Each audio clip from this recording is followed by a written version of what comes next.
Uyu munsi nje gusubiza igitekerezo cy'umukunzi wacu yatwandikiye kuri Facebook atubwira ko tuzamubwira bimwe mu bitera kubura imihango.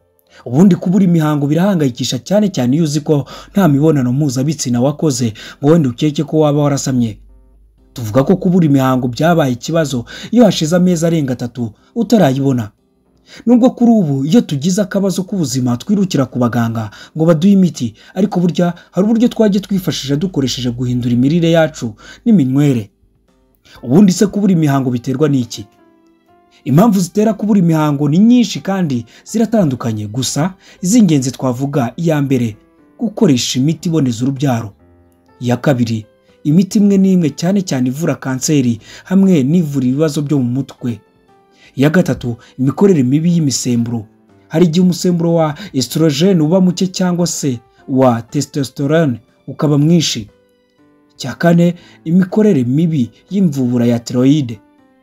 Icya gatanu, ikibyimba kuri hypophyse. Iyi ikaba imvubura ikoresha izindi mvubura ndetse igakora n'imisemburo inyuranye.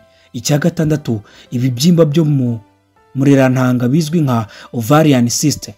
Icya karindwi, kugira ibiro byinshi hamwe no kugira ibinure bike, no kuvuga biri munsi ya 15% cyane cyane ku bagore bakora siporo cyane.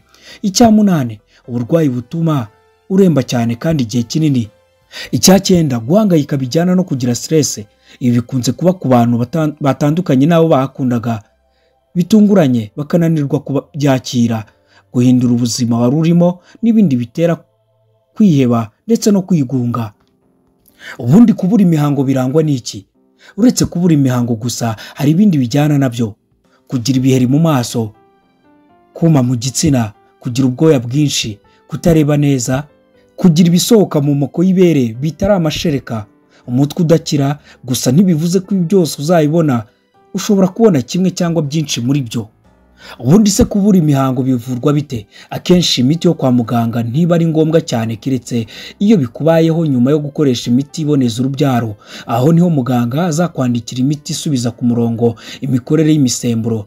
Nanone niba hari imikorere mibi y'umubiri yabiteye, nihavurwa ikibitera, imihango izongera igaruke. Ariko nk'uko twatangiye tubivuga, guhindura imirire nibyo bizagufasha kandi bigatuma usubira ku murongo. Icya mbere ni ibiro. Umubyibuho udasanzwe na diabete ni bimwe mu bitera kubura imihango. Kugabanya ibiro no guhangana na diabete biri mu bizatuma imihango igaruka. Gerageza ufate ifunguro rikize ku butare. Ibyo twavuga ni ibihwagari, ibishyimbo, imboga z'imbwija n'imboga rwatsi zifite icyatsi kijimye. Ifunguro rikize kuri vitamine C. Iyi vitamine izwiho kuzamura igipimo cy'imisemburo. Isoko nziza ya vitamine C ni pavuro, amacunga, inkeri, icyayi kirimo indabo za hibiscus. Soya ni urugero rwihariye kandi rwiza kuko izwiho kurwanya ubugumba.